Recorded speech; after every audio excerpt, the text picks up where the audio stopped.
यारों ये कैसा है? उसने एक छोटे से बेबी ड्रेस को देखते हुए पूछा। रू, ये शोनू को फिट नहीं होगा। यारम ने बेसारी से कहा। ओहो यारम, मैं शोनू की बात नहीं कर रही, ये तो मैं। वो कुछ कहते कहते मुस्कुराई थी। शोनू के लिए नहीं तो फिर मेरे लिए है क्या? उसकी मुस्कुराहट को जानबूझकर इग्नोर कर गया। यारम आप भी ना, क्या हम सारी जिंदगी शोनू के ही कपड़े खरीदते रहेंगे? मैं तो अपने बेबी की बात कर रही हूँ। उसे शर्माते हुए कहा। ओह अच्छा, तुम ये हमारे होने वाले बेबी के लिए देख रही हो। बहुत प्यारा है, बट मेरा नहीं ख्याल कि अभी हमें इसकी ज़रूरत है। उसकी प्यारी सी मुस्कान को अपने दिल में बसाए वो मोहब्बत से बोला। हाँ पता नहीं हमें इसकी ज़रूरत कब होगी। ये बहुत खूबसूरत है। रू ने हसरत से कहा। तो फिर ले लो मेरी जान। जो चीज़ दिल को अच्छी लगे उसको इंतज़ार नहीं करवाते। और इंशाल्लाह इसको पहनने वाला भी आ ही जाएगा। शारम ने उसकी झुकी नजरें देखते हुए कहा। मैं फजूल खर्च नहीं हूँ यारम, और ये कितना महंगा भी तो है। और वैसे भी हम बाद में इसकी शॉपिंग करेंगे। रू ने ड्रेस वापस रखते हुए कहा। यारम का दिल चाहा कि कह दे कि ये जो शोनू के लिए शॉपिंग की है वो भी तो तकरीबन फजूल खर्ची ही है। लेकिन नहीं, वो शोनू की शान में गुस्ताखी बर्दाश्त नहीं करती थी। तुम्हें जो चीज़ पसंद हो तुम ले लिया करो। उसकी पेमेंट करना मेरा काम है, तुम्हारा नहीं। और वैसे भी ये वो पहली चीज़ है जो तुमने शोनू की बजाय हमारे बच्चे के लिए पसंद की है। मैं नहीं चाहता कि तुम्हारी पसंद किसी और के हिस्से में जाए। उससे वो ड्रेस उठाते हुए उसे बावर करवाया तो रू मुस्कुराते हुए उसके पीछे आई, जबकि शोनू की छोटी सी रस्सी उसके हाथ में थी और वो उसके साथ आहिस्ता आहिस्ता चल रहा था। यारम ये आप पे बहुत अच्छा लगेगा, प्लीज़ ट्राई करें ना। वो एक ब्लू शर्ट बिल्कुल वैसी ही जैसी यारम पहनता था उससे दिखाते हुए बोली। ओके। यारम ने फ़ौरन उसकी पसंद पर मोहर लगा दी। ओके नहीं, अभी ट्राई करें। वो बातचीत हुई। रू, ले लो यार, पहन लूँगा। तुम्हारी पसंद बुरी नहीं हो सकती, खरीद लो। शारम ने कहा। यारम मैं आपको ट्राई करने का बोल रही हूँ ना। वो उसे घूरते हुए बोली, साथ ही मुंह भी बसोड़ लिया। मतलब अगर उसकी बात ना मानी तो उससे नाराज़गी पक्की। और यारम उसकी नाराज़गी बर्दाश्त नहीं कर सकता था। ठीक है यार, जा रहा हूँ ट्राई करने, मुँह सीधा करो। ख्याल रखना उसका। वो शोनू को देखते हुए बोला और ट्रायल रूम की तरफ चला गया। और शोनू ने हल्की आवाज़ से उसे यकीन दिलाया कि वो उसके जाने के बाद रू का ख्याल रखेगा, जबकि रू मुस्कुराते हुए और चीज़ें पसंद करने लगी। छोटे बच्चों के छोटे छोटे कपड़े देखते हुए वो इस हद तक उनमें खो गई कि उसे पता भी ना चला कि वो बच्चों की शॉपिंग सेंटर के अंदर आ चुकी थी। और बेध्यानी में ही वो उन चीज़ों को देखने में इस हद तक मसरूफ़ हो चुकी थी कि उसे बिल्कुल भी होश ना रहा कि शोनू उसके पास है भी या नहीं। बच्चों के खूबसूरत कपड़े, जूते और इस्तेमाल की चीज़ें उसे अंदर से बहुत खुश कर रही थीं। और यही सारी चीज़ें उसके अंदर एक बार फिर से एक महरूमी पैदा कर रही थीं। उसे आज भी वो दिन बहुत अच्छे से याद था जब शारम को उसकी माँ बनने की खबर मिली थी। वो दुबई से पाकिस्तान सिर्फ उसकी खातिर गया था और इस खुशी को उन दोनों ने मिलकर सेलिब्रेट किया था। लेकिन उनकी ये खुशी उनसे जल्द ही छीन गई। शायद तब अल्लाह को मंजूर नहीं था। और उसके बाद ज़िंदगी ऐसा इम्तिहान बनी कि उन्हें किसी चीज़ का होश ही ना रहा। लेकिन वो सब्र करने वाली लड़की थी। वो जानती थी कि अल्लाह अपने पसंदीदा बंदों को आजमाइश में डालता है। यकीनन वो अल्लाह की पसंदीदा इंसानों में से एक थी। और उसका यकीन कामिल था कि उसकी खुशियाँ उससे दूर नहीं, अनकरीब उसका रब उस पर मेहरबान होने वाला है। अपने ख्यालों में खोए वो इस सब चीज़ों को छू रही थी जब उसे एहसास हुआ कि शोनू उसके करीब है ही नहीं। वो बेचैनी से हर तरफ शोनू को तलाश करने लगी, लेकिन ना जाने वो किस तरफ जा चुका था। उसे कहीं से भी शोनू का कोई अता पता नहीं मिल रहा था। वो बच्चों के कपड़ों की दुकान से निकलकर आगे पीछे देखने लगी कि यारम ना जाने कहाँ रह गया था। अभी तक नहीं आया। कहीं शोनू यारम के पास तो नहीं चला गया। इसी सोच के साथ वो एक बार फिर से पूरी मार्केट में नज़र दौड़ाने लगी, लेकिन अब भी शोनू उसे कहीं नज़र नहीं आया था। अब उसके पास नीचे जाने के सिवा और कोई रास्ता नहीं था, क्योंकि यहाँ ऊपर वो हर जगह देख चुकी थी। इसीलिए अब एक बार नीचे देखने का फैसला करते हुए वो सीढ़ियाँ उतरने लगी, जब अचानक किसी ने उसका बाजू थाम लिया। क्या हो गया है रू? क्यों इस तरह से नीचे जा रही हो? मैं तो यहाँ पर हूँ। शारम उसकी पसंद की हुई ब्लू शर्ट पहने उसके सामने खड़ा था। यारम शोनू कहीं चला गया है, पता नहीं कहाँ गायब हो गया है। कहीं नहीं मिल रहा। मैं तो यहाँ सब तरफ देख चुकी हूँ, लेकिन वो कहीं पर नहीं है। मुझे कुछ समझ नहीं आ रहा। वो बहुत परेशान लग रही थी। डोंट वरी रू, यहीं होगा। आ जाएगा वो। किसी के जानवर के साथ खेल रहा होगा। तुम यहीं पर रुको, मैं नीचे देख कर आता हूँ। दुबई के इस शॉपिंग सेंटर में लोगों को अपने पालतू जानवरों के साथ आने की इजाज़त थी और यहाँ जानवरों के कपड़ों की एक अलग से वैरायटी मौजूद थी। इसीलिए रूह उसे हमेशा यहीं लाने की जिद करती थी। ये जगह उनके लिए अनजान नहीं थी, लेकिन शोनू का गुम हो जाना उसकी परेशानी की वजह थी। रूह वहीं रुककर आगे पीछे शोनू को देखने लगी, जबकि यारम नीचे जा चुका था। वो परेशानी से सारी जगह चेक कर चुकी थी। जब मेल रेस्टरूम की तरफ से उसे शोनू की रस्सी नजर आई, वो तेज़ी से उसकी तरफ आई थी, लेकिन सामने ही शोनू को किसी दूसरे शख्स के जूते चाटते और उसके हाथ से बिस्किट खाते देखकर परेशान हो गई। पहले तो उसे शोनू की इस हरकत पर अच्छा खासा गुस्सा आया कि एक तो वो खुद ना जाने कहाँ चला गया था और अब वो यहाँ किसी अनजान शख्स को प्यार कर रहा था, जबकि वो शख्स आराम से उसके करीब बैठा उसके बाल सहला रहा था। ना जाने ये शख्स कौन है, कोई अरबी ही होगा। मैं इसे अपनी बात कैसे समझाऊंगी? मैं यारों को बुला के लाती हूँ, रू ने सोचा। लेकिन मेरे पास आने से पहले अगर ये शख्स मेरे शोनू को कहीं ले गया। रू ने अपने चलते कदम पर ब्रेक लगाई और मुड़कर देखा। वो मेरा शोनू है, मुझे पहचानता है, मुझे देखते ही मेरे पास आ जाएगा। उसे सोचते हुए उस शख्स के सामने जाना बेहतर समझा और उसके करीब आते हुए उसकी रस्सी को थाम कर बिना उस शख्स को देखे उसे लेकर जाने लगी। लेकिन शोनू तो जैसे आने को तैयार ही नहीं था। वो तो बहुत आराम से उस नए शख्स की मोहब्बत को वसूल कर रहा था। ये मेरा डॉगी है, रू ने उर्दू में कहा, क्योंकि उसे अभी तक अरबी नहीं आती थी और ना ही यारम ने सिखाना ज़रूरी समझी। अब रू को समझ नहीं आया था कि उसकी बात ये सामने वाला शख्स समझ पाया है या नहीं, लेकिन रू अपना फ़र्ज़ निभा चुकी थी। मेरा नाम दर्क है। उसे पीछे से आवाज़ सुनाई दी। रू ने मुड़कर देखा। उसका शोनू बड़ा उदास लग रहा था, लेकिन ये बात उसे समझ आ चुकी थी कि वो शख्स उर्दू जानता है और उसकी बात को बहुत अच्छे तरीके से समझ चुका है। माशाल्लाह, अच्छा नाम है आपका, वो सर्द अंदाज में कहती शोनू को घसीट रही थी और वो उसे वहाँ से ले गई थी। अपना नाम बताने की सहमत उसने बिल्कुल गवारा नहीं की थी, जबकि उसे इस तरह से उसे दूर जाते देखकर वो शख्स जरा सा मुस्कुराया था। उसने एक नज़र मुड़कर देखा। वो शख्स अब वहाँ पर मौजूद नहीं था, जबकि यारम को नीचे वो सिक्योरिटी गार्ड से बात करते हुए देख रही थी। उसने हाथ के इशारे से यारम को अपनी तरफ मुतवज्जा किया और साथ में उससे रस्सी भी दिखाई कि शोनू उसे मिल चुका है। यारम सुकून का सांस लेते हुए दोबारा उसके करीब आया था। शॉपिंग मुकम्मल हो चुकी थी और अब वो घर जाने का फैसला कर चुके थे। यारम, ये बहुत बिगड़ गया है, एक अनजान शख्स से प्यार ले रहा था, इसको तो मैं घर चलकर ठीक करती हूँ। ऐसे कैसे उस शख्स से बिस्किट लेकर खा रहा था ये? रूह गुस्से से शोनू को घूरते हुए साथ ले जाने लगी, जबकि यारम जानता था कि सारा गुस्सा किसी दूसरे शख्स से बिस्किट लेकर खाने या उससे प्यार लेने का नहीं, बल्कि ये उसके अंदर की जलन थी। वो चाहती ही नहीं थी कि शोनू को उसके अलावा किसी और से इतनी अटैचमेंट हो, इसीलिए तो वो उसे मासूमा के पास भी ज़्यादा देर नहीं रहने देती थी। कौन था वो शख्स? तुमने उसे बताया नहीं कि ये कुत्ता तुम्हारा है? उसका बिना तुम्हारी इजाज़त के तुम्हारे कुत्ते को इस तरह से छूना या उसे अपनी तरफ मुतवज्जा करना गैर कानूनी है। शायरा ने पूछा। मैंने बस इतना ही कहा कि ये डॉगी मेरा है और फिर उसे लेकर आ गई, लेकिन ये उसके पास बहुत आराम से बैठा था, कैसे आराम से उसके हाथ से खा रहा था, मुझे बिल्कुल भी अच्छा नहीं लगा यारम। वो अपने दिल की कैफियत बयान करते हुए बोली तो यारम मुस्कुरा दिया। बस यही हाल होता है मेरा, जब तुम मुझे छोड़कर हर चीज़ पर ध्यान देती हो। यारम बड़बड़ाते हुए उसके साथ चल रहा था। शुक्र है कि रू ने उसकी बात पर गौर नहीं किया था, क्योंकि इस वक्त वो शोनू पर गुस्सा थी। यकीनन उसकी बात सुनकर शोनू के साथ साथ उससे भी अफवाह हो जाती और उसे गाड़ी में बिठाते ही उसकी नसीहतें शुरू हो चुकी थीं। शोनू खामोशी से उसकी डांट सुन रहा था। बस कर दो बेबी, अब क्या जान लोगी इस बेचारे की? होगी गलती इससे। इसे थोड़ी ना पता था कि किसी और से प्यार लेने पर तुम इतना गुस्सा हो जाओगी। लेकिन मुझे समझ नहीं आ रहा, इस नस्ल के कुत्ते तो ज़्यादा लोगों के साथ अटैच नहीं होते और ना ही अनजान लोगों की तरफ मुतवज्जा होते हैं। तो फिर शोनू इस आदमी के पास कैसे गया? यारम, कहीं वो कोई किडनैपर तो नहीं था? हो सकता है वो शोनू को हमसे चुरा कर ले जाना चाहता हो। रूह को एक और ख्याल गुजरा और ये बात सच भी हो सकती थी, क्योंकि कोई पागल ही था जो इतनी महंगी नस्ल के कुत्ते को इस तरह से छोड़ देता। मुमकिन है तुम्हारी बात भी। हो सकता है वो कोई चोर ही हो। लेकिन परेशान होने की ज़रूरत नहीं। शोनू की नस्ल के कुत्ते बहुत होशियार होते हैं। वो इतनी आसानी से किसी के हाथ नहीं आते। शारम ने उसे बेफिक्र करना चाहा और ये बात भी सच थी कि कुत्ते की जिस नस्ल से शोनू का ताल्लुक था, वो एक बहुत होशियार और बहादुर नस्ल थी।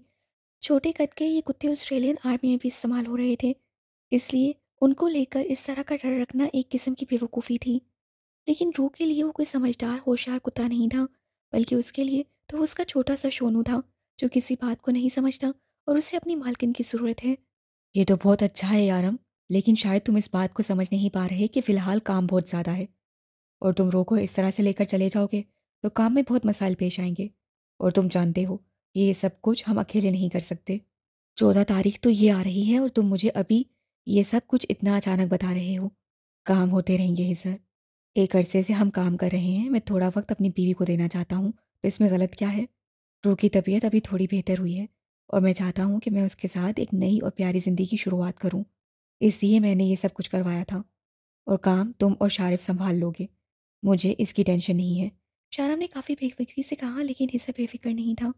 यारम, तुम हो तो हम हैं। तुम्हारे ना होने से यहाँ कुछ नहीं हो सकता। तुम जानते हो, और फ़िलहाल बहुत सारे केसेस में हमारा नाम शामिल है। इस वक्त तुम्हारा मंज़र से गायब होना हमें बहुत बुरी तरह फँसा देगा। इसलिए मेरी मानो तो तुम ये प्लान कैंसिल कर दो। अगर तुम रूह से बात नहीं कर सकते तो मैं उसे समझाऊँगा। वो मेरी मजबूरी को समझ जाएगी। लेकिन तुम्हारा इस तरह यूँ अचानक जाना हमारे लिए कल बहुत सारे मसाइल पैदा कर देगा। नीसा ने समझाने वाले अंदाज में कहा था। उसकी बात ठीक थी। शाहराम का इस तरह से मंजर से गायब होना उनके लिए नुकसानदेह हो सकता था, क्योंकि यारम बहुत सारे केसेस में हाथ डाल चुका था। वो बहुत सारे बड़े गैंग से पंगे ले चुका था, और ऐसे में उसका जाना उसकी टीम के लिए खतरनाक साबित हो सकता था। लेकिन वो रूह से वादा कर चुका था, जिसे वो कभी भी नहीं तोड़ सकता था। आज 9 तारीख थी। उनको जाने में 5 दिन बाकी थे, और कुछ दिन से रूह भी बिना किसी किस्म की कोई भी मस्ती किए मेडिसिन ले रही थी। पिछले कुछ दिनों से वो जिस तरह से खुश थी, वो उसे हर्ट करने के बारे में सोच भी नहीं सकता था। वो आज भी दवाइयों के ज़ेरे असर गहरी नींद में उतर चुकी थी, और सोने से पहले आज भी उसे स्विट्ज़रलैंड जाने की बहुत सारी बातें की थी। कितने वक्त के बाद वो दोनों अकेले ही जाने वाले थे, हर परेशानी, टेंशन से दूर, 24 घंटे एक साथ। वहाँ सिर्फ रूह होती और उसका यारम। बस यही सोच रूह को बहुत खुश किए हुए थी, जिससे उसकी सेहत पर भी बहुत अच्छा असर डाला था। लेकिन अब वो उसे नहीं बता पा रहा था कि वो 14 तारीख उसके साथ नहीं जा सकता। इस वक्त यारम बहुत सारे कीड़े मकोड़े नुमा डॉन्स की नज़र में था, जो उसको तो नहीं, लेकिन उसके जाने के बाद उसकी टीम को नुकसान पहुंचा सकते थे। ना तो वो अपनी टीम पर किसी किस्म का कोई रिस्क ले सकता था, और ना ही रूह के से किया हुआ वादा तोड़ सकता था। वो अपनी ही सोचों में गुम कब से रूह का मासूम चेहरा नजरों के आसार में लिए हुए था। जब उसे लगा कि वो नींद में बेचैन हो रही है, उससे उसके माथे पे हाथ रखते हुए उसे अपने होने का एहसास दिलाया था। लेकिन रूह की बेचैनी कम नहीं हुई, कि मजीद बढ़ रही थी। उसकी सांस रुकने लगी थी। चारण ने उसको जगाना बेहतर समझा था कि रूह नींद की दवाई के जेर असर है, वो आसानी से नहीं जागेगी। लेकिन यारम ने एक झटके में उसे बेड पर बिठा दिया था, जिससे उसकी नींद टूटी थी। यारम ने फौरन पानी का ग्लास उठाकर उसके लबों से लगाया था। वो बहुत बुरी तरह से घबराई हुई थी। उसका पूरा वजूद कांप रहा था।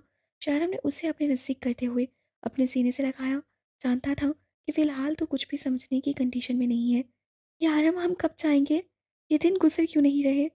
मुझे नहीं रहना यहाँ, प्लीज़ मुझे ले चलें अपने साथ, जहाँ सिर्फ हम दो होंगे। कोई डर, कोई खौफ नहीं। यारम, यहाँ मेरा दम घुटता है। मुझे ले चलें, खुली फ़िज़ा में खुल के सांस लेना चाहती हूँ। यारम, मुझे खुलकर जीना है, मुझे बहुत डर लगता है। ये दिन गुजर क्यों नहीं रहे? वो उसके सीने से लगी आहिस्ता-आहिस्ता बोलती दोबारा नींद की वादियों में उतर रही थी, जबकि उसके अल्फाज ना चाहते हुए भी शाहरुख को एक अहम फैसला करने पर मजबूर कर रहे थे। शाहरुख की आंख खुली तो उसके चेहरे पर एक प्यारी सी मुस्कुराहट आ गई थी, क्योंकि वो बिल्कुल उसके करीब किसी नन्हे से बच्चे की तरह उसके सीने में मुंह छुपाए सो रही थी। सिर्फ 2 दिन, और फिर ये सारी दूरियां, ये सारी पाबंदियां खत्म हो जाएंगी, और वो अपनी रूह को अपने अंदर ही कहीं छुपा लेगा। जिस दिन से उसने रूह को अपने सेकंड हनीमून के बारे में बताया था, वो बिना किसी किस्म की कोई मस्ती किए आराम से अपनी मेडिसिन ले रही थी, और अपना बहुत ख्याल भी रख रही थी। वो ये सब सिर्फ और सिर्फ इस माहौल से दूर जाने के लिए कर रही है। वो जानता था कि वो इस माहौल से तंग आ चुकी है। शारम का उससे दूर रहना, उसकी हर पसंदीदा चीज़ पर पाबंदी लगाना, ये सब कुछ रूह के लिए बहुत मुश्किल है। वो जानता था कि वो सिर्फ उसके साथ वक्त गुजारना चाहती है। इस वक्त वो सिर्फ और सिर्फ शारम का साथ चाहती है, उससे करीब रहना चाहती है। और शारम अपने काम की वजह से काफ़ी वक्त से ना सिर्फ उससे दूर था, बल्कि उसकी बीमारी की वजह से भी वो उससे दूर ही रहता था। ये सारी पाबंदियाँ डॉक्टर्स की लगाई हुई थी। डॉक्टर्स का कहना था कि रूह को इस तरह से रखा जाए कि उसे किसी भी चीज़ में घुटन महसूस ना हो, और जो मेडिसिन वो इस्तेमाल कर रही थी, वो काफ़ी ज़्यादा सख्त थी। रूह को पुरसुकून रखने के लिए उसे नींद की गोली दी जाती थी, लेकिन इसके बावजूद भी उसके ख्वाबों का असर ख़त्म ना कर सकी।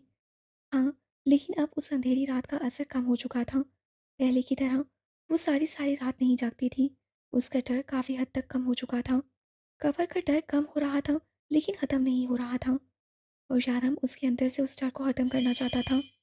इसीलिए यारम ने उसे कुछ वक्त के लिए यहाँ से दूर ले जाने का सोचा था। वो रूह को एक नया माहौल देना चाहता था, लेकिन उसके दुश्मनों के होते हुए ऐसा मुमकिन नहीं था। इसीलिए कल रात उसने इस सिलसिले की प्लानिंग की थी, और आज सुबह वो उसी पर अमल करने के बारे में सोच रहा था। वो हिजर और शारिफ की ज़िंदगी पर बिल्कुल रिस्क नहीं ले सकता था। वो जानता था कि उसके दुश्मन उसकी गैर मौजूदगी में उसके सबसे वफादार आदमी को अपना निशाना बनाएंगे, और अगर उन लोगों ने उनका साथ ना दिया तो यकीनन उनको नुकसान पहुंचाने की कोशिश भी ज़रूर करेंगे। मुमकिन था कि उसकी गैर हाजिरी में यारम की जगह पर कब्जा करने की कोशिश करे। इसीलिए वो अपनी टीम को महफूज करके ही यहाँ से जाना चाहता था, जिसकी प्लानिंग वो पहले ही कर चुका था। एक नज़र रू को देखने के बाद वो उससे करीब से उठा और फ्रेश होने चला गया, ताकि वापस आकर रू के लिए नाश्ता बना सके। वो गहरी नींद सो रहा था जब उसका मोबाइल मुसलसल बज रहा था। कौन था जो इतनी सुबह उसकी नींद हराम करता? उसने गुस्से से एक नज़र फ़ोन की जानिब देखा। दिल तो चाह रहा था कि फ़ोन करने वाले की गर्दन काट डाले, लेकिन उसका प्यारा दोस्त गर्दन के बगैर बिल्कुल भी अच्छा नहीं लगता। हिजर के बच्चे सुबह के 6 बजे मेरी नींद का बेड़ा गर्क कर दिया। वो बड़बड़ाया। एक क्या मुझ मासूम को बीवी कम मुसीबत मिली है, जो रात के 12 बजे तक बर्तन रखकर इंतजार करती है कि कब शारिफ आकर धोएगा। और ऊपर से सुबह सुबह ये हिजर का बच्चा नींद खराब कर देता है। मासूम की बद्दुआ लगेगी तुझे हिजर। बड़बड़ाते हुए बिना देखे फ़ोन उठा चुका था। जल्दी बोलो, ज़्यादा टाइम नहीं है मेरे पास, सोना है मुझे। और फिर वो खड़ूस हिटलर, ब्लेड कटर, दी यारम डेविल काज़मी मुझे बुला लेगा। कोई काम है नहीं उसको, सिर्फ लोगों के सीनों पर ब्लेड चलाना है। और अगर ब्लेड नहीं चलाना तो उनके मुंह में तेजाब फेंक कर उनका काम तमाम करना है। और बाद में वो लाशें हमसे टिकाने लगाते हैं। और फिर आधी रात को जब घर वापस आते ही बीवी बर्तन धुलवाती है, सोते हैं तो सुबह डेविल साहब का फ़ोन आ जाता है। ऑफिस में जाओ, उसकी सफाई करो। महाराज अपने साफ सुथरे पैर गंदे फर्श पर नहीं रख सकते। वो अपनी नींद हराम होने का सारा गुस्सा फ़ोन पर मौजूद दूसरे आदमी पर निकाल चुका था। हिजर, खामोश क्यों हो मेरे भाई? क्या हुआ? क्या मैं कुछ ज़्यादा बोल दिया?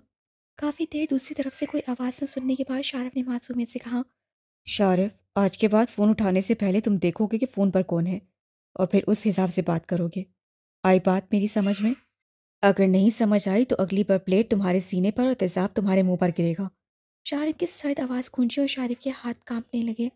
टिविल, मेरा मतलब भाई, आप, यारम भैया, क्या आप हैं फ़ोन पर? उसे लड़खड़ाती आवाज़ से बात मुकम्मल की। ये जो तुम्हारी तोते की तरह पटर पटर ज़बान चलती है ना, उसे एक दिन मैं काट दूंगा। तुम्हारी वजह से मुझे या मेरी टीम को 1% भी नुकसान हुआ तो तुम्हारा वो हाल करूंगा जो सोचते हुए भी तुम्हारी रूह कांपी गिरी। वो अभी भी काफ़ी गुस्से में बोल रहा था। नो डेविल, ये प्राइवेट नंबर है। इस पर सिर्फ टीम के मेंबर ही फ़ोन कर सकते हैं। शारिफ ने उसे बेफिक्र करना चाहा था। मुझे इन सब चीज़ों से कोई लेना देना नहीं। मैं एक लिस्ट भेज रहा हूँ। उनमें से 6 लोग आज डिनर पर, जबकि 5 लोग आज लंच पर मुझसे मिलने चाहिए। शारम ने कहते हुए फ़ोन बंद कर दिया था, जबकि शारिफ सोच रहा था कि ऐसे कौन से स्पेशल लोग हैं जिनके लिए यारम ने उसे 6 बजे से फ़ोन करके उठाया है। और फिर चंद ही सेकंड में एक लिस्ट उसके मोबाइल में ओपन हो चुकी थी। ये 11 लोगों की लिस्ट थी, जिनमें से दुबई के 11 बड़े और पावरफुल गैंग्स के किंग्स का नाम था। और ये लोग किसी न किसी तरीके से यारम को नुकसान पहुंचाना चाहते थे, ताकि उसकी जगह पर अपना कब्जा कर सके। वो सब उसकी जगह डॉन बनना चाहते थे और दुबई माफिया पर राज करना चाहते थे। और ऐसा तभी मुमकिन था जब डेविल को जान से मारते, या फिर डेविल उनसे हाथ मिला लेता। वो लोग काफ़ी बार यारम की जानिब दोस्ती का हाथ बढ़ा चुके थे, लेकिन उसे हैवानों से डेविल सिर्फ दुश्मनी रखना पसंद करता था। वो लोग तो यारम के खिलाफ चाहकर भी कुछ नहीं कर सकते थे। इसका मतलब था, अपनी टीम को महफूज रखने के लिए वो उन लोगों से हाथ मिला रहा था। मतलब कि वो अपनी तरफ से उनकी तरफ हाथ बढ़ा रहा था। तो शारिफ को ये बात अच्छी नहीं लगी, लेकिन यारम का ऑर्डर था, पूरा तो करना ही था। मतलब कि इतने बुरे दिन आ गए हैं कि अब हम उन हैवानों से हाथ मिलाएंगे। जानता हूँ यार, तुम रूह से बेइंतहा मोहब्बत करते हो, लेकिन उसके लिए तुम इन घटिया लोगों के साथ हाथ मिला लोगे, जो मासूम बच्चों के जिस्म का धंधा करते हैं, जो मासूम बच्चों के जिस्म में ड्रग्स और नशा और शराब और पता नहीं कौन कौन से जहर को भर रहे हैं। रूह के लिए तुम्हारी मोहब्बत अपनी जगह, लेकिन वो इंसानियत कहाँ गई जिसकी खातिर तुमने ये काम शुरू किया था? शारिफ सोच सकता था, कह कुछ नहीं सकता था, क्योंकि यहाँ सामने कोई और नहीं बल्कि डेविल था, जिसे इस वक्त सिर्फ और सिर्फ अपनी बीवी की परवाह थी। और अपनी बीवी को एक पुरसुकून और मोहब्बत भरा माहौल देने के लिए वो ऐसे घटिया लोगों को डिनर और लंच पर इनवाइट करके ये दोस्ती का हाथ यारम की तरफ से बढ़ाया जा रहा था, तो यकीनन उन सब ने ही होशीली से कबूल करना था। लेकिन शारिफ मुतमईन नहीं था। ये सब कुछ करते हुए उसका दिल बेचैन था, और अपना सारा गुस्सा सुबह से मासूमा पर भी 2 बार निकाल चुका था। मासूमा की ये आदत बहुत अच्छी थी कि जब शारिफ गुस्से में होता तो वो कुछ भी नहीं बोलती थी, बल्कि उसकी हर बात को हंसकर बर्दाश्त कर जाती। और फिर जब उसका गुस्सा खत्म हो जाता, तब मासूमा की बारी आ जाती और वो अपने बदले किन का पूरे करती। और इस वक्त भी ऐसा ही कुछ हो रहा था। शारिफ गुस्से से बेहाल होते 4 से 5 बार हिजर को फ़ोन कर चुका था। हिजर को भी ये बात बिल्कुल अच्छी नहीं लगी थी कि रूह के लिए वो ऐसे घटिया लोगों से हाथ मिलाने को तैयार था। हाँ, वो रूह ही थी जिसने यारम के अंदर एक प्यारे से इंसान को जगाया था। लेकिन उसकी वजह से ही यारम के अंदर इंसानियत खत्म होती जा रही थी। वो मतलबी होता जा रहा था। शारिफ को फ़ोन करने के बाद वो बेफिक्र हो चुका था क्योंकि जानता था कि शारिफ अपना काम वक्त पर निपटा लेगा। रूह का नाश्ता बनाकर कमरे में आया तो रूह अभी भी सो रही थी। वो प्यार से उसके करीब आया और उसको जगाने लगा। इस वक्त सुबह के 7:30 बज रहे थे। आज दोपहर का लंच उससे उन लोगों के साथ करना था जिनसे वो बेतहाशा नफरत करता था, और फिर आज का डिनर उन लोगों के साथ जिन्हें देखते ही वो इस दुनिया से ख़त्म कर देने का इरादा रखता था। लेकिन ये उसकी मजबूरी थी कि कुछ वक्त के लिए ही सही, लेकिन यारम को उन लोगों को बर्दाश्त करना था। वो उसे काफ़ी देर से जगा रहा था, लेकिन रूह की नींद नहीं टूट रही थी। जब बेहादसा ही यारम की नज़र उसकी आंखों की पलकों से होते हुए उसके सुर्ख लबों पर आ ठहरी। वो बेखुद सा उसके लबों को देखने लगा। आज बहुत अरसे बाद उसका दिल बगावत करने लगा। दिल को बहुत समझाने के बाद भी वो समझने को तैयार ना था। आज वो उसके लबों को छूने की ख्वाहिश कर रहा था। यारम ऐसा बिल्कुल नहीं करना चाहता था, लेकिन आज उसका दिल बागी होने लगा था। आज वो उसके किसी बहाने पर कान नहीं धर रहा था। उसके गले में कांटे चुभने लगे थे। जैसे आज अगर वो यहाँ से पीछे हट गया तो शायद इस प्यास से मर ही जाएगा। तृष्णगी थी जो बढ़ती चली जा रही थी। वो अपने आप को बेबस महसूस करने लगा और ना चाहते हुए भी उसके चेहरे को अपने दोनों हाथों से थामकर उसके लबों को अपने लबों की दस्तरस लिए महसूस करने लगा। बेहद नर्म और प्यार भरा लम्स था, कहीं वो उसके छूने से टूट ना जाए। वो बहुत नरमी से अपनी सांसों की खुशबू को उसकी सांसों में बसा रहा था, और फिर ना चाहते हुए भी वो उससे दूर हुआ, क्योंकि ये तश्नगी तो शायद अब कभी भी मिटनी ही नहीं थी, और ना ही ये प्यास कभी ख़त्म हो सकती थी। लेकिन वो अपने बागी दिल की जिद की खातिर अपनी रूह को किसी किस्म के इम्तिहान में नहीं डाल सकता था। इससे बहुत नरमी से उससे अलग हुआ। उसके दूर होते ही रूह ने अपनी आंखें खोल दी। वो जानता था कि वो जग चुकी है। उसकी सांसें तेज होने लगी। चेहरे पर एक प्यारी सी मुस्कान थी। शारम बेखुद सा उसका चेहरा देख रहा था, जबकि उसे खुद को दिखते पाकर रूह ने फौरन अपने हाथ अपनी आंखों पर रख लिए, और उसकी यह हरकत शारम के चेहरे पर मुस्कुराहट को गहरा कर चुकी थी। यारम, आप बिल्कुल भी अच्छे नहीं हैं। ऐसा कौन करता है किसी बीमार इंसान के साथ? उसकी मीठी सी सरगोशी उसके कानों में गूंजी तो यारम के डिंपल मज़ीद गहरे हुए। बेबी, अपना दिल मजबूत कर लो, क्योंकि अब मैं बिल्कुल भी अच्छा साबित नहीं होने वाला। बहुत सता लिया है तुमने मुझे। स्विट्ज़रलैंड जाते ही तुमसे गिन-गिन के बदले ना लिए तो मेरा नाम भी यारम काज़मी नहीं, याद रखना। और अब मज़ीद खुद को बीमार कहने की भी ज़रूरत नहीं है, बिल्कुल ठीक हो तुम। और अब मैं तुम्हें जहाँ लेकर जाऊँगा, वहाँ तुम बिल्कुल ठीक हो जाओगी। उसे नरमी से उसका माथा चूमते हुए उसका बाजू पकड़कर बिठा दिया। चलो, जल्दी से फ्रेश होकर आओ, फिर हम दोनों मिलकर नाश्ता करते हैं। और फिर मुझे एक बहुत ही अहम काम के लिए निकलना है। आज का सारा दिन मसरूफ़ रहेगा और हो सकता है रात को भी आने में देर हो जाए। तैयार हो जाओ, तुम्हें जाते हुए लैला के घर छोड़ दूँगा। आज बहुत दिनों बाद उसने उससे लैला की तरफ ले जाने की बात की थी। रूह तो खुशी से फूले न समाई। सच्ची यारम, आप सच में मुझे लैला के पास छोड़कर जाएंगे? आप कितने अच्छे हैं, और आपके ये डिम्पल आपसे भी ज़्यादा अच्छे हैं। मैं अभी तैयार होके आती हूँ। वो उसके गाल खींचते हुए फ्रेश होने भाग गई थी, जबकि यारम उसकी स्पीड देखकर सिर्फ मुस्कुरा दिया। डेविल सर, आपके मेहमान आ गए हैं। शारिफ ऑफ मूड के साथ पैगाम लेकर आया तो यारम ने उसका अनजान सा लहजा शिद्दत से महसूस किया। सुबह से हिसर भी एक बार भी उसके ऑफिस में नहीं आया था, और शारिफ भी सुबह से उससे नाम की बजाय सर कहकर पुकार रहा था। और जो ऑर्डर दिया था मैंने, वो आया या नहीं?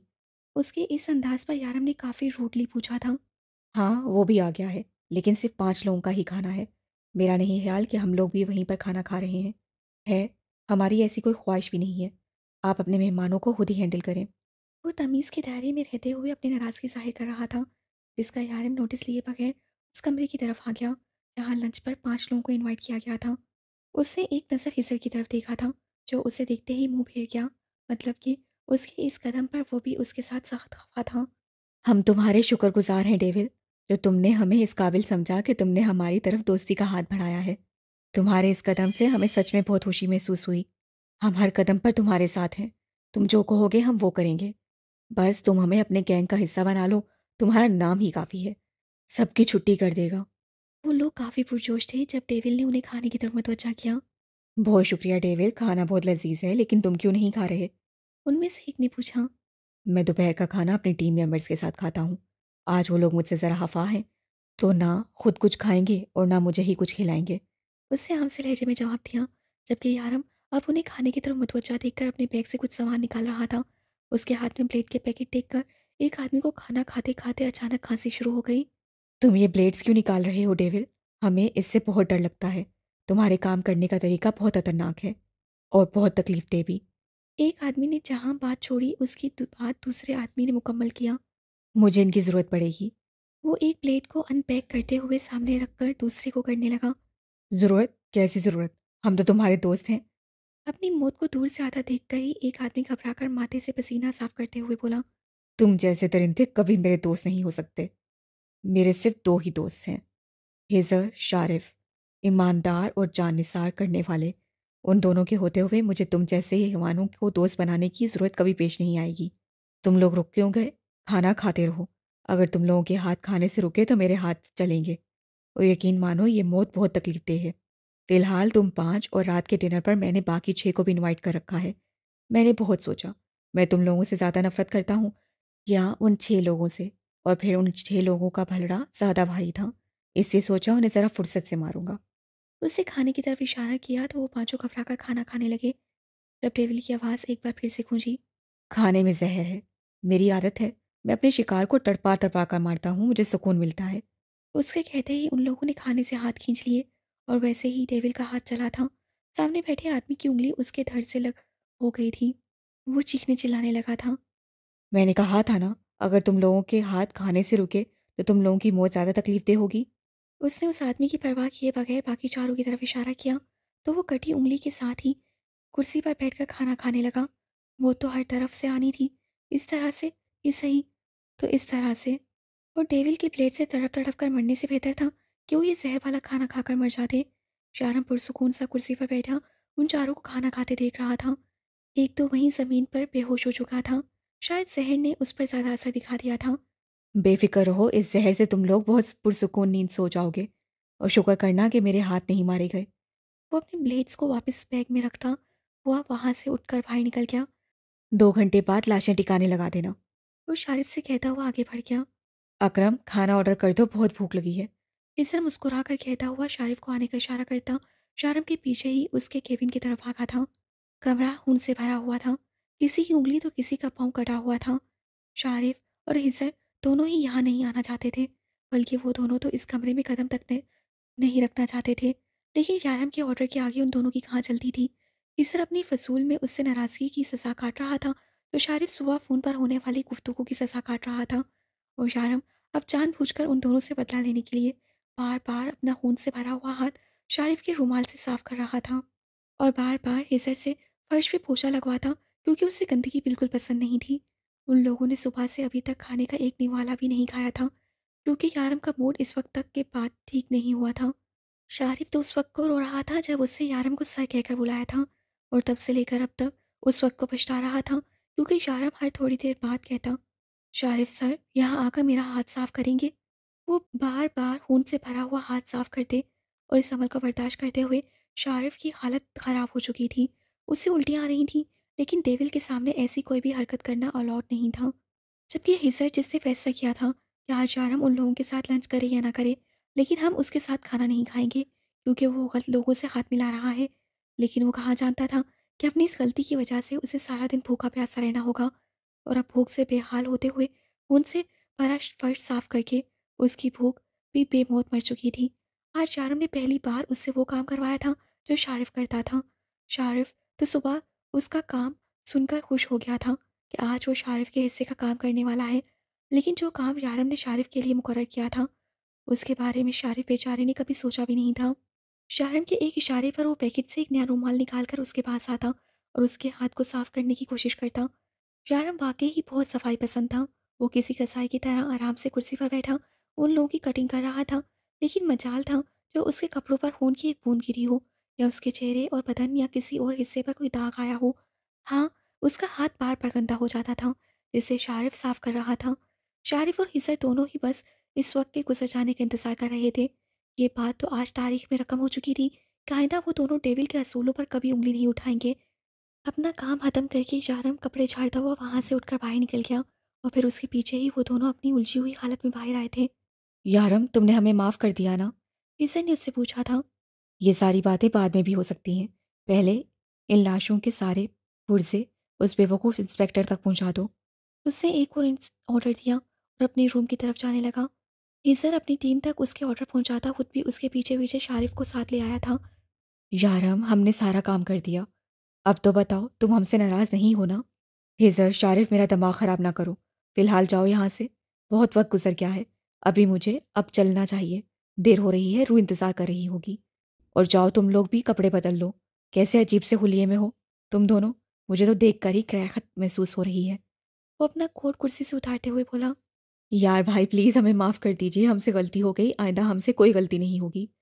शारिफ जो कब से उनकी बातें सुन रहा था, शारम को यूं नज़रअंदाज करते देख वो उसके पैरों में झुक गया। शारिफ, हिजर, क्या बचपना है। उठो ज़मीन से। तुम जानते हो मुझे ये हरकतें पसंद नहीं हैं। शारम ने ज़रा सख्त लहजे में कहा। पसंद हो या ना हो यारम, बस तुम हमसे नाराज़ हो और ये बात हम बर्दाश्त से नहीं कर सकते। प्लीज़ हमें माफ़ कर दो। हमसे गलती हो गई।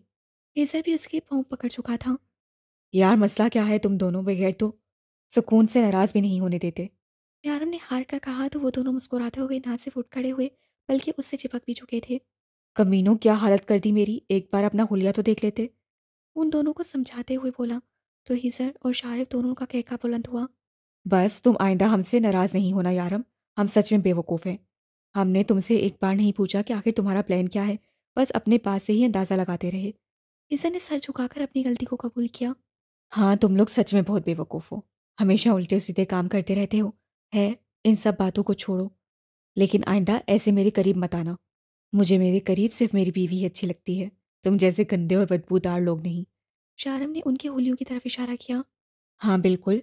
हम कोई नफ़्स से नाज़ुक थोड़े हैं, जो तुम्हें अच्छे लगे। चल शारिफ़, जाकर नहा ले। मैं भी अपना हुलिया दुरुस्त करके घर जाने की तैयारी करता हूँ। अब वो दोनों पुरसुकून थे। कल तक उनके दिमाग में बस यही एक सोच थी कि यारम के जाने के बाद ये गैंग्स उनकी टीम के लिए बहुत मुश्किल करेंगे।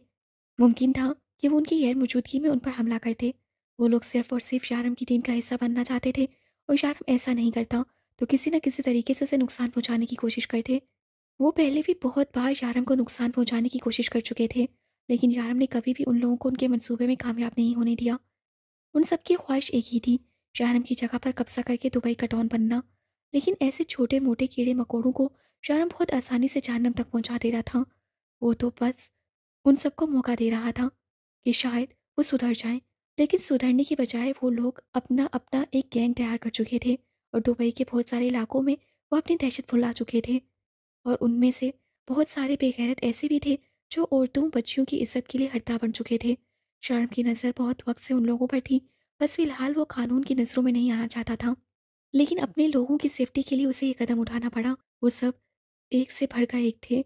शहरम अपनी टीम के खिलाफ कुछ बर्दाश्त कर सकता था और ना ही रूस से किए हुए वादे को तोड़ सकता था। आज नहीं तो कल उन सब ने यारम के कहर का निशाना बनना था, क्योंकि अपने कामों की वजह से वो यारम की हिट लिस्ट में शामिल हो चुके थे। इसीलिए यारम ने यहाँ से जाने से पहले उन सबको ठिकाने लगाने का फैसला किया था कि उसके जाने के बाद उसकी टीम को किसी किस्म का कोई नुकसान न उठाना पड़े। वो जानता था कि अब सब पीछे ही से संभाल लेगा और उसकी मदद करने के लिए शारिफ हर वक्त उसके साथ मौजूद होगा। अब वो रूह के साथ बेफिक्र होकर कहीं भी जा सकता था। अब उसे किसी किस्म की कोई परेशानी नहीं थी।